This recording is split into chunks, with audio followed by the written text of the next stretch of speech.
हां, एकदा एक बाई अशीच पंढरपूरला गेली आणि तिथे गेल्यावर तिनं म्हणजे तिला मुलं बाळं नव्हते म्हणून तिने पांडुरंगाला नवस केलं. तर नवस काय करावं? तिनं नवस असं केलं की देवा पांडुरंगा मला मुलगा होऊ दे, तुला सोन्याची टोपी घालीन मी. मग सोन्याची टोपी घालीन म्हणल्यावर तिला मुलगा झाला. 1 वर्षाने ती नवस फेडायला गेली. आता ती खेडेगावातली म्हणल्यावर तुम्ही विचार करा, कल्पना करा नुसती की त्या बाळ तिचा अवतार कसा असेल, त्या बाळाचा अवतार कसा असेल. खेडेगावातली होती ती. तिथं पंढरपुरात गेली. तिने सांगितलं पुजाऱ्यांना, मला देवाचा नवस फेडायचा आहे. काय नवस आहे? तर सोन्याची टोपी घालायची. पुजाऱ्यांनी सगळे लोक बाजूला हटवले, इकडं तिकडं तिकडं मोकळं पटांगण केलं. म्हणले हां तुमचा नवस फेडा.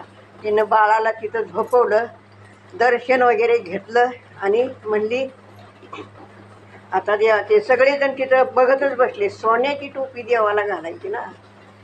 मग लगेच तिनं त्या पोराला मांडीवर घेतलं. म्हणली सोन्या आणि तुझी टोपी देवाला घालायची. घातली तिनं. बाळाचं नाव सोन्या ठेवलं आणि सोन्याची टोपी एकदम मेंचट झालेली, तेलकट झालेली ती देवाला घातली. जमल का तुम्हाला? असं जमत असलं तर करून बघा.